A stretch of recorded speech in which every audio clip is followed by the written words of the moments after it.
All right, Liz Wheeler Show, episode 441, take one.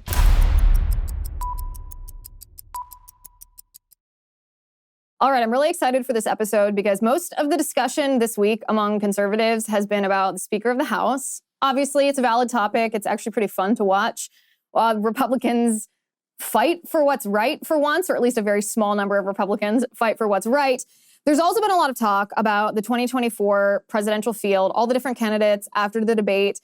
But every time someone brings up either Republicans in Congress or which of these Republicans is vying for actually being president in the Republican primary or who's just trying to get an administration position, I always think, it doesn't actually matter who the candidate is on the Republican side if we don't compete in elections. We could have a candidate that wins popular opinion even across the aisle. It doesn't matter if the Democrats are out electioneering us.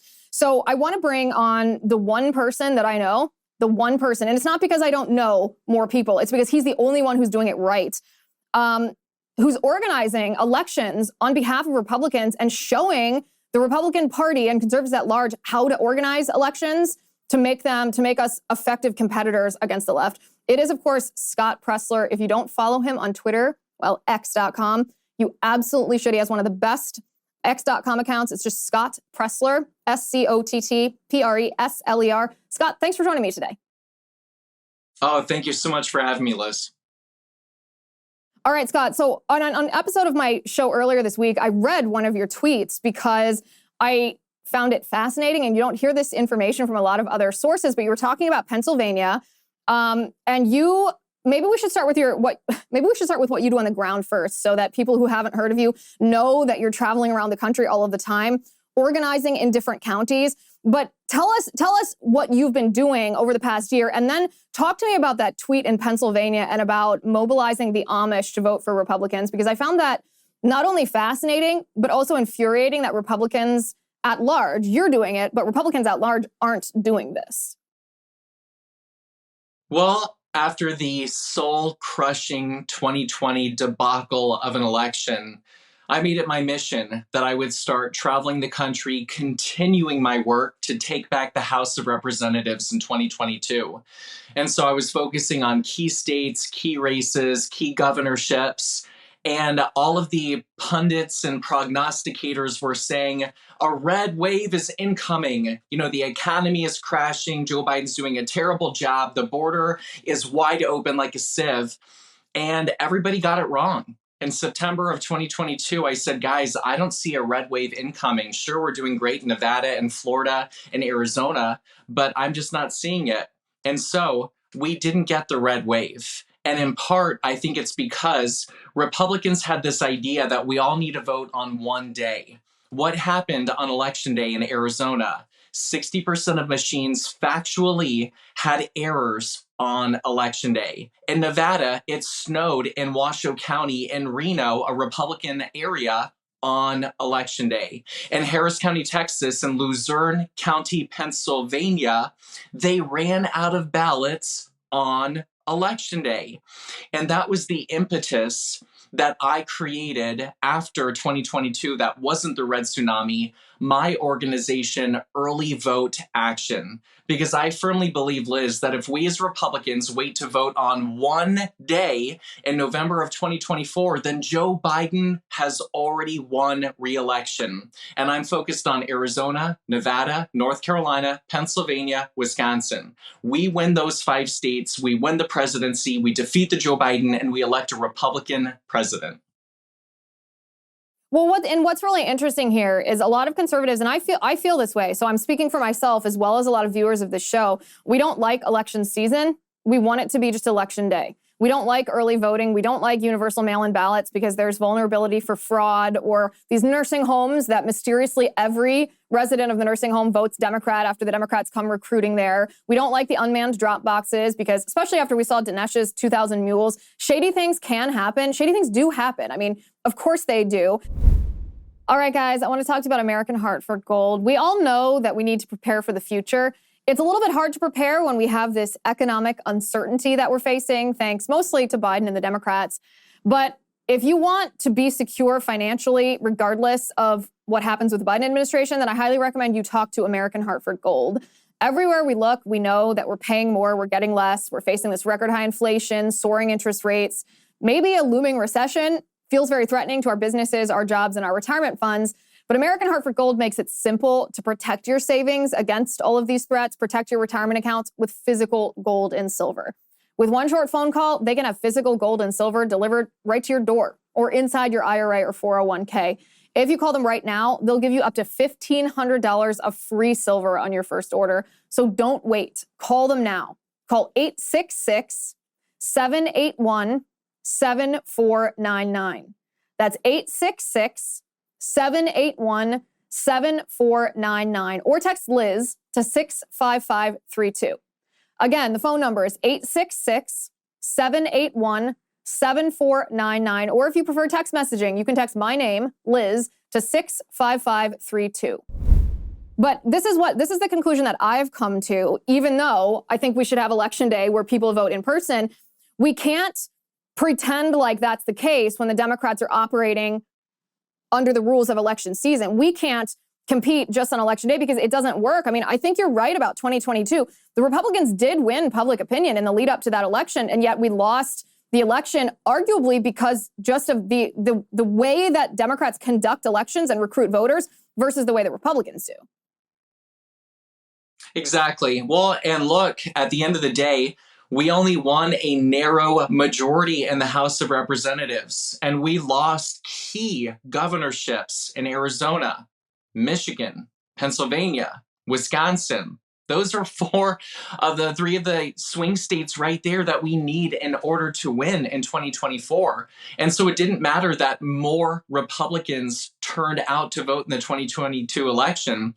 The fact of the matter is that we lost in key areas. And yes, I'm not saying that there aren't shenanigans. I'm not saying that there aren't things that happened that added to those losses. But I'm saying in order to make sure that we're winning in 2024, we have to fight fire with fire. And for example, it's little things like if we don't want illegal ballot harvesting to happen, we as a party need to do a better job of educating our voters. For example, 500,000 people have fled California. They've left to other states. Really, if we're going to be smart and mitigate voter fraud, we need to contact those 500,000 people and say, hey, did you cancel your old voter registration for California? Because if you haven't, that's a state that every eligible voter receives a mail-in ballot, whether or not you've requested one. And so if you are still registered to vote in Nevada, Oregon, Washington, California, and you haven't canceled your status, you may receive a ballot to your old address, whether or not you're still living there. And by educating voters on those simple things, we can help to stop voter fraud going into this November and next. So our audience is generally an activist audience. They're going to hear you say that, and they're going to be like, okay, I have my phone on me right now. Where are the phone numbers, and what do I say? How do I make this happen? What do you tell them? How do you direct everyday Americans who actually do want to do this to protect our elections? How do they do it? Well, it's very easy. If you are one of those California refugees that have fled to a new state, number one, be mindful that your new state, you may be a closed primary state. Arizona, California, Florida, Kansas, Nevada, New York, New Mexico, Oregon, Pennsylvania, Florida.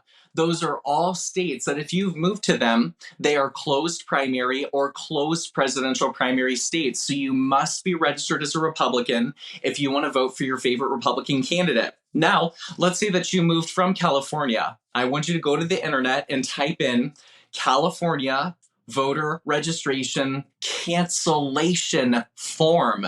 You can't just call up your county office and be like, hey, I want to cancel my voter registration. You literally need to fill out a form and mail it in. But those instructions will be there located when you type in California voter registration cancellation form. And you will, by doing so, help to mitigate voter fraud going into the next election. Well, so that's for those who actually left California, there are a lot of people even watching this show who fall into that category. Is there a way that you and I and those watching can call other people and say, hey, we noticed that you moved, that you're still registered in California, and we're asking you to cancel your registration? Do we have access to that bank of phone numbers? I do have access to new movers to new states. So, for example, we at earlyvoteaction.com have been doing two very successful letter writing campaigns to Kentucky and Louisiana because we get data on when people move to the state. Now, when somebody moves, they need to get registered to vote at their current address. So we write them a handwritten letter saying, hey, welcome to the state. You need to get registered to vote. You need to register as a Republican because it's a closed primary state. And I do, for many people, have access to what state they moved from. So yes, with this letter writing campaign, we can not only get people registered to vote, but if we notice, for example, they're from a state with universal mail-in voting, we can also take the additional step of saying it's very important that you also cancel your old voter registration, and here's how you do it. If people would like to participate in that letter writing campaign, you can please go to earlyvoteaction.com and sign up for postcards. That's earlyvoteaction.com. Sign up for postcards. I know you guys are going to do it because it's encouraging. I mean, we're all very discouraged and disillusioned, I think, with how our elections are run. It's nice to see. It's nice to see you, Scott, working on this and knowing what needs to be done. I mean, you mentioned the word shenanigans before. I mean, in my opinion, a lot of the shenanigans that happened in the 2020 election was the Democrats in various states organizing to change these election procedures. Some of them they changed. I guess they had the authority to change. A lot of the states that changed them didn't have the authority to make these changes, and yet it was never challenged or it wasn't challenged soon enough, and it impacted the outcome of the election. So this is a big part of what we need to fight back about. Talk to me about the voter recruitment efforts too, like specifically in Pennsylvania. Use the Amish example. Like I said, we spoke about it on the show earlier in the week, but I want to hear it directly from you, not just in a tweet. Like, what is the issue that you see? How could we flip Pennsylvania, and how are you doing it? Well, number one, let's start with volunteer recruitment. I'm a connector. That's what I do. I find a point of contact within a county, and people reach out to me saying, Scott, how can I help? So once I have my POC on the ground and then I have a volunteer, it's my goal to link the two together. So one thing that I've done on Facebook, for example, is I created a publicly available Facebook group called Pennsylvania Republicans.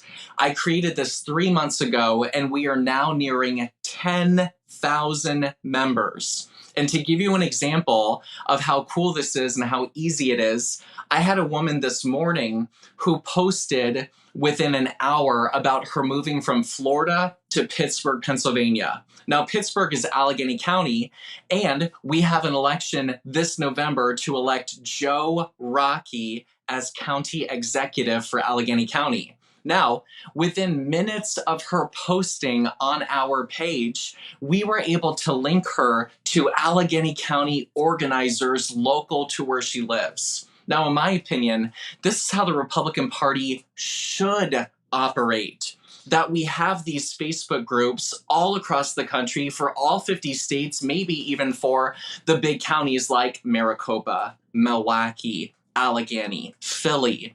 And if we, within minutes, can link a volunteer to organizers, getting them prepared for elections, that is how we're going to outwork the Democrats. Now, it's also about educating the voters and knowing who our base are and understanding how are we going to turn them out. For example, you mentioned the Amish. Well, very quickly, I do want to mention hunters as another voter base. For example, in Wisconsin, one of our key states, 40% of Wisconsin hunters are not registered to vote. And in 2020, and I'm using this word loosely, Joe Biden won Wisconsin by 20,000 votes. Imagine if we simply got Wisconsin hunters registered to vote, educated them on either early in-person voting, mail-in voting, or got them out on election day, Wisconsin will go in the Republican column in 2024. And speaking of another voter base that is probably likely to be conservative, Joe Biden, and I use this word loosely, won the Commonwealth of Pennsylvania by 90,000 votes in 2020. There are an estimated 80,000 Amish in the Commonwealth of Pennsylvania. Why are we not focusing on the Amish and Mennonite communities, and also knowing that the Amish get married on Tuesdays in November, fact check me, which may coincide with Election Day. Why are we not registering the vote, the Amish, and getting a mail-in ballot in their hands so that way if they get married, they can have babies and have a wonderful wedding day and still lock in their vote for our Republican candidates? Let's put a gosh darn drop box in every Amish enclave in America, because they're in Virginia, in Wisconsin, in Ohio, in Pennsylvania. Those are Midwest states that we need in order to win in 2024. And so educating people, registering them to vote, and activating them, these different groups will win us the election in 2024. All right, guys, I want to introduce you to the Wellness Company. Doctors who actually follow the science, like Dr. Peter McCullough, started the Wellness Company to build a parallel healthcare system, free from big pharma, free from big medicine corruption. Because let's face it, we have to take control of our own health, especially in a post-pandemic world, which is why we have to talk about this Spike Support Formula. It's really a revolutionary supplement. Spike Support Formula gets you back to that pre-COVID feeling. It's an incredible all-natural product, non-GMO, with scientifically supported ingredients. Thousands of people have reported better mental clarity, reduced inflammation, and increased energy levels. Now, the founding of this company is interesting because they founded it based on our failed medical system, on the corruption of big pharma, and because of the lack of appreciation for natural approaches to cure illnesses. The medical teams at this company fight for medical freedom and truth and are devoted to helping the public. So I got a great deal for you. Go to twc.health/Liz. Use my name, Liz, to save 15% at checkout. That's TWC, like the Wellness Company, twc.health/Liz, promo code Liz for 15% off. Do the Amish not typically vote as it is? Some elders, some bishops are in control of their respective Amish communities. We, on the Facebook Republican page for Pennsylvania Republicans, we have about 300 comments on one post alone talking about those 80,000 Amish. Some people in Lancaster are saying our Amish vote. Other people in other counties are saying their Amish are not allowed to vote. So there are kind of different communities that some may not, but I will tell you that from 2016 to 2020, we had unprecedented Amish turnout in 2020, and especially with the forcing of the vaccines by the Democrat Party, with the attacks on religious freedom, with the attacks on parental choice and education and parents' rights, with the attacks on small businesses, and even the ability to sell raw milk. Those are all issues that we as conservatives and Republicans can extend a hand to the Amish community and say, look, we want to continue to preserve your way of life, to live the ways that you choose. And so therefore, we are offering an opportunity. Please register to vote. Please join with us, and you're going to be able to live as you choose without the government breathing down your neck. And what's interesting is the Amish are actually a big part of the fabric of judicial precedent in our nation when it comes to parental rights, when it comes to religious freedom. One of the pivotal cases that acknowledges parental rights, not establishes, but acknowledges parental rights, was about an Amish couple who wanted to educate their child to a certain age and then didn't want them to be sent to the public school, like a compulsory public school experience, and they won. So they do care about this stuff. I find that so fascinating. And typically you would think that there would be two types of organizations that would be focused on what you're doing, the RNC and then other basically Republican money groups. Do you see anybody else doing this? I mean, I know you tweet to the chair of the RNC on a daily basis. Correct me if I'm wrong, but I think this is 173, day 173 of you asking for a response from her. Do you see anybody else reaching out? And talk to me a little bit about your communications with Ronna Romney McDaniel.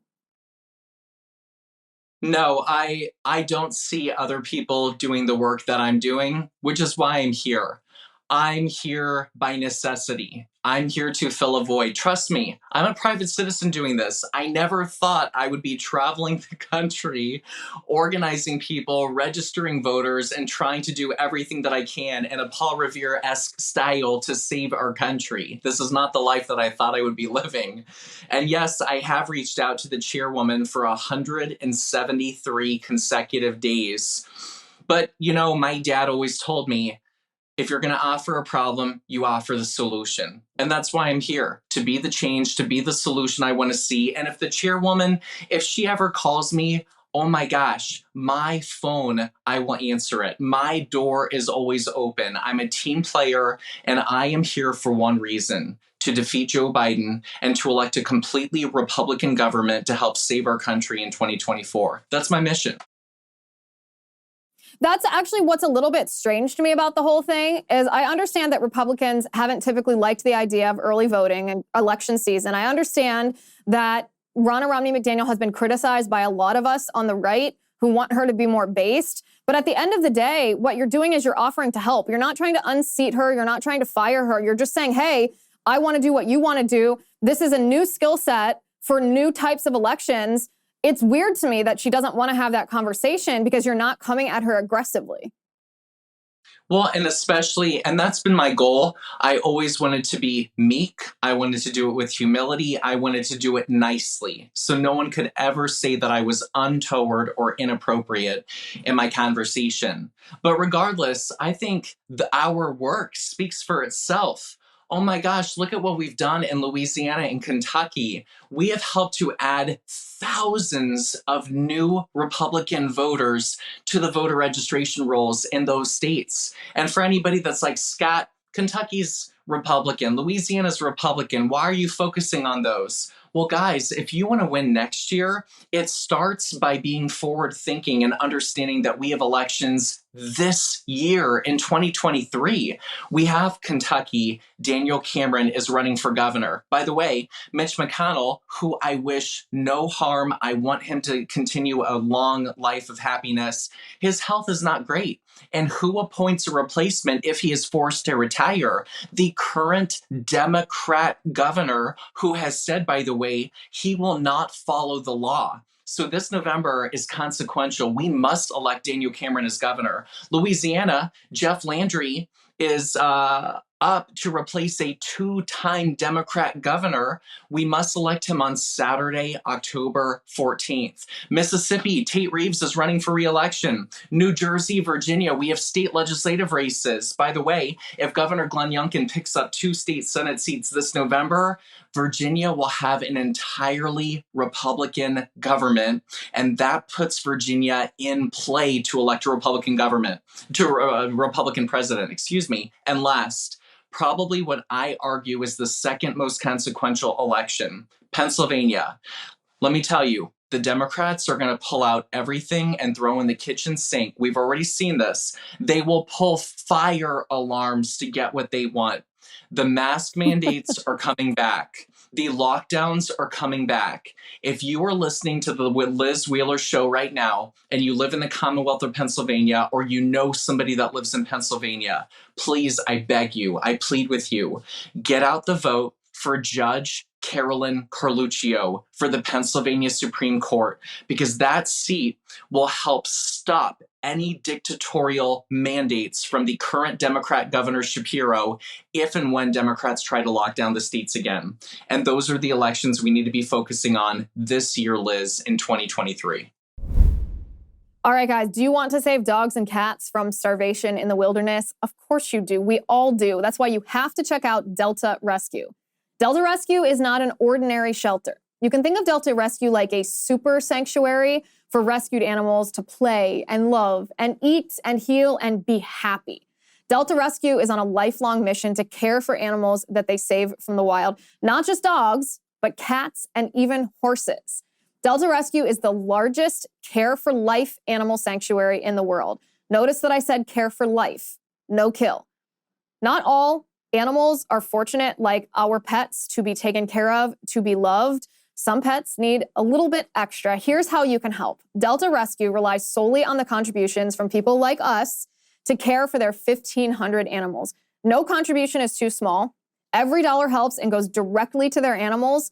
Delta Rescue also sends out monthly newsletters that include heartwarming stories about the animals they've rescued. I love them. I know you will too. I encourage you to take some time. Visit deltarescue.org. They can answer all of your questions. They're happy to speak with other Good Samaritans and animal lovers. You won't regret it. Visit deltarescue.org. That's deltarescue.org. I think if there's any lesson that Republicans have collectively learned since 2016 is that how important the judiciary is on all levels, not just the Supreme Court, but these local judges have a huge impact, especially with the weaponization of the DOJ and these local DAs. These are very consequential people to be electing to protect our freedom, or people are going to be elected that will harm our freedom. Tell me the name of your organization one more time, because I know people are going to want to look this up while we're talking, and I'm going to read a couple of your. While you tell people, I'm gonna pull up a couple of your tweets because I want, or posts on X, I suppose we call them now. I want to read what your message to Romney McDaniel was. I think this was actually, you sent it a couple months ago, but you retweeted it yesterday. So first, tell what the name of your organization is, because I know people are going to be asking to look this up while we're talking.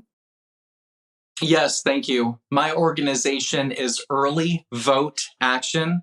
That's earlyvoteaction.com. And we'd love your help. Even if you're in California, Hawaii, whatever, we will find something to activate you in your state, no matter where you are. So earlyvoteaction.com. You're going to get absolutely blown up with people wanting to help, because this is so inspiring. So on April 15th of 2023, this is what you wrote. You said, "Dear GOP chairwoman, I know that President Biden has a, quote, army of influencers who are dedicated to reaching the youth. Is there any plan to have an alternative team for the GOP? I'd also like to make a humble suggestion that you do a Twitter space. Thanks for listening."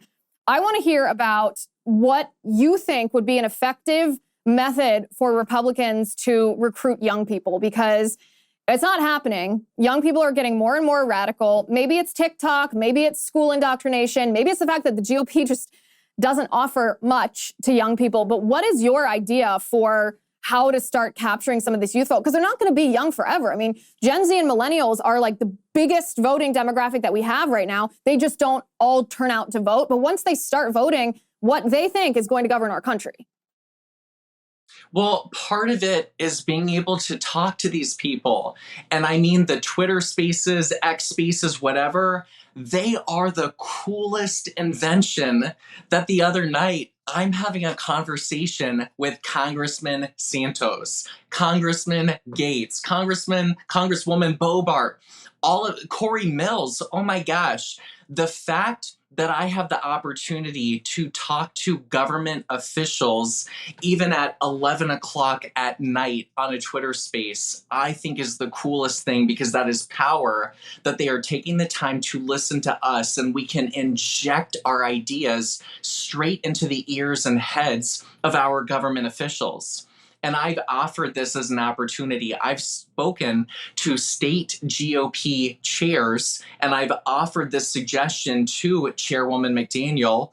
Why not have a Twitter space where we talk about what the values are of the Republican Party? Because let me tell you, people are going to join in. Young listeners are going to come in, and then talk about how we're going to work together to have success this November. And furthermore, how we're going to elect a Republican president next year in 2024. But furthermore, I will tell you, because I would never ask somebody to do something that I wouldn't do myself. This past week, I visited 2 Pennsylvania colleges. I went to Slippery Rock University, which is just north of Pittsburgh, and I went to Penn State University in the belly of the beast in Center College at State College. And let me tell you, the majority of voters that we registered were all Republican or independent voices. They don't want the censorship. They're tired of the unaffordable gas prices and food prices. They want to be able to buy a car and a home one day.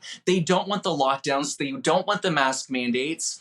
All of those policies relate to Republicanism. And so, guys, we just got to show up. We have to present all our alternative message to students. And I'm telling you, there is opportunity for us to grow, especially with Gen Z, but we have to show up. Well, that's really interesting, I think, because a lot of people, especially older Republicans, have written off the younger generations. They either mistakenly say, oh, wait till they start paying taxes, they'll become Republicans, which, by the way, doesn't happen. Younger generations just export the wokeness from their colleges into the real world. It's not the other way around. But it seems to me that Republicans usually try to reach voters just based on television ads or hits on Fox News. And could it really be? I mean, I'm sitting here almost in disbelief. Is it really as quote unquote simple? I know it's not easy what you're doing. It's very difficult. But is it as simple as showing up face to face? Does that make a difference enough that could impact the outcome of an election? Yes, absolutely. Especially when you look at the fact that Center County, for everything people say about all the liberal university students and professors, whatever, we're only 1,500 voters away from flipping that county from blue to red. And for the first time, the borough there in Slippery Rock, Pennsylvania, has a majority of Republicans. Guys, we can win. We can do it. But part of it is it can't always be anti-Joe Biden. It can't always be anti-democratic. How are we as Republicans and conservatives going to present a positive vision for the future? How are we going to make life better and more affordable for everyday Americans? That's the key. Basically, put aside like the outrage cycle of like the partisan outrage cycle for a second. Well, let me ask you this too. So a lot of Republicans didn't see it coming when in the lead up to 2020, when Democrats were changing these state election laws or the local election laws. They didn't see it coming that Mark Elias, he calls himself a Democrat super lawyer, that his agenda was to change these election procedures by hook or by crook, we'll just say. Is there anything the Democrats are doing this year and in the lead up to 2024 that Republicans need to know so we are not caught unaware again? Well, look at Pennsylvania. Governor Shapiro just instituted the automatic voter registration, which I get it. If it is not done in accordance by the legislature or by the law, etc., I understand why people are freaking out. But I do want to kind of quell any fears that voters might have. For example, it's been one full week since AVR, the automatic voter registration, was imposed by the Democrat governor in Pennsylvania. And despite that, Republicans still out-registered Democrats by 600 voters. And furthermore, still more registered voters chose Republican than even independent in the Commonwealth of Pennsylvania. So AVR might actually backfire in a state like Wisconsin, Michigan, Pennsylvania, where the overwhelming majority of counties are red, and you're going to have white working class, Hispanic working class, etc., that are getting registered to vote. But the number one thing that we need to do, guys, is please become an election day worker. There's a difference between an election day worker and a poll watcher. A poll watcher is somebody that's partisan, either Republican or Democrat. They're wearing a robe, a red or blue robe, and basically they're there to make sure that if there are any shenanigans, they report it partisanly. An election day worker is the person that's paid by the state, the Commonwealth of Pennsylvania, New York, whatever, and you are nonpartisan. You are there to make sure that all of the laws, all of the legalities are done by the book, and you're there from, sun up to sundown. But that's one of the most important things if you want to make sure that we have eyes and ears to provide for safe and secure, fair and free elections. Please become an election day worker, because otherwise the Democrats will say to us, but Liz, we didn't have enough election day workers to count the votes, so therefore we must provide for universal mail-in voting because we don't have enough people to staff the polls. How do people do that? How do you become one? It's very easy. All you have to do is type into the internet, for example, New York, election day worker, California, election day worker, Pennsylvania, election day worker. It's usually done by county. You can also do Allegheny County election day worker. But I'll tell you, for New York, it's very easy. They have an automatic system where you put in your information into basically a state election day website. And I've had Republicans for the upcoming elections this November that, because of my encouragement, signed up, and they are now approved to become an election day worker for this November's elections. It's so easy, and you get paid. Take the money you get from Democrat states like New York and California and donate it to Republicans or buy a pair of shoes. I mean, come on, you can't beat that. That's a win-win-win all around. So a lot of us are feeling discouraged going into 2024. Like, we don't know if we can win, even if we have the right candidate. Are we on track if we if we replicate what you're doing, if people throw in and help, even if the RNC declines to become part of this, which is a mistake, but that's the way it is right now, is it going to be winnable for us? Yes. Yes, I say that without hesitation, and I say that firmly. We do have the ability to win in 2024. And for anybody that talks about candidate electability, guys, President Joe Biden and Senator John Fetterman. For anybody that's talking about electability, please, come on. And not only that, but think about 2020 for a second. For anybody talking about the 81 million votes, the election was decided by fewer than 70,000 votes. Arizona, Georgia, Wisconsin, 70,000 votes decided the 2020 election. Is that doable? Is it possible that 35,000 Democrats that voted for Joe Biden have since changed their minds with the border, with fentanyl, with the prices of everything going up, with the war in Ukraine that never happened under President Donald Trump? Yes, it's possible. So the number one thing that I need you to do is stay positive, and I need you to swim together as a team. Notice Charlie Kirk, Jack Posobiec, Steve Bannon, myself. Notice that none of us are putting ego in the way. We're all swimming in the same direction of making Joe Biden a one-term president. That's how it needs to be. We put everything aside and we work together as a family. But number one, I need your help winning this November. Please, to everybody watching the Liz Wheeler Show, I ask you, I beg you, I plead you, do whatever you can to help win in Kentucky, Louisiana, Mississippi, New Jersey, Pennsylvania, and Virginia. And because I know this is a group of activists, Liz, one thing that you guys can do from home, you're probably thinking, but Scott, I live in California or Nevada. How can I help these states? Go to Twitter, go to X, go to the search magnifying glass. I want you to type into that magnifying glass, I live in Pennsylvania. Then you're going to click on search and you're going to click on latest. You will have at your hands a list of every Twitter user that has ever tweeted out a tweet that says, I live in Pennsylvania. Then what I want you to do is go to their profile, find out if they're a Republican. You can find out very easily if somebody's a Republican or Democrat.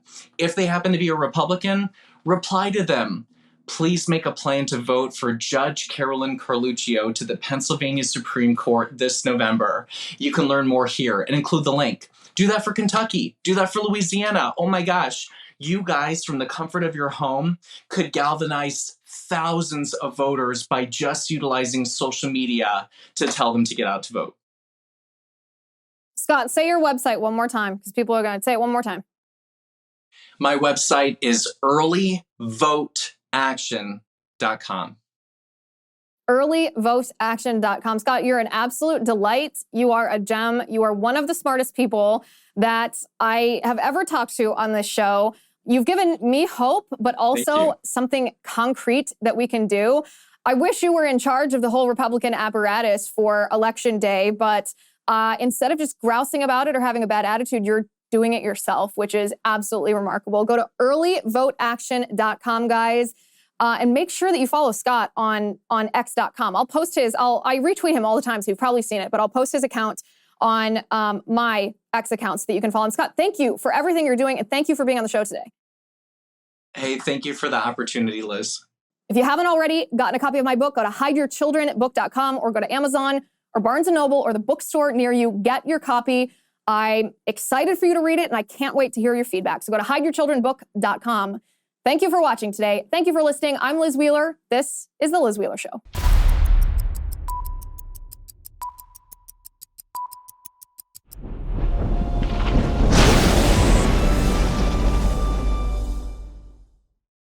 If you haven't already, give this video a thumbs up, hit the subscribe button below, and ring the bell to make sure you never miss a video.